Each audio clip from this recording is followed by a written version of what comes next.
పిల్లలు సమ్మర్లో ice cream అని ఏడుస్తుంటే ప్రతిరోజు బయట ఐస్ క్రీమ్స్ ఎక్కడ కొనిస్తాం చెప్పండి.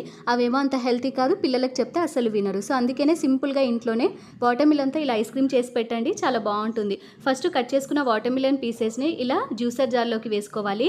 అలాగే కొంచెం చక్కెర వేసుకోవాలండి. ఒకవేళ వాటర్ మిలన్ స్వీట్ ఎక్కువగా ఉంటే చక్కెర వేయాల్సిన అవసరం లేదు.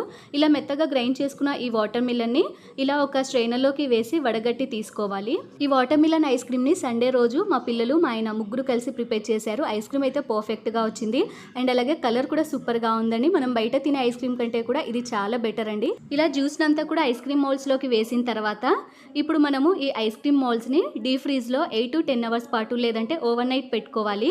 నెక్స్ట్ డే మార్నింగ్కి మనము ఐస్ క్రీమ్ని డిమౌల్డ్ చేసే ముందు కొంచెం వాటర్లో డిప్ చేసి డిమౌల్డ్ చేసుకుంటే ఐస్ క్రీమ్ ఈజీగా వచ్చేస్తుందండి. మనం బయట కొనే ఐస్ క్రీమ్స్ కంటే కూడా ఇవి చాలా బెటర్ అండ్ హెల్తీ కూడా. మరి ఈ వీడియో మీకు నచ్చితే ప్లీజ్ నా ఛానల్ని సబ్స్క్రైబ్. Thanks for watching.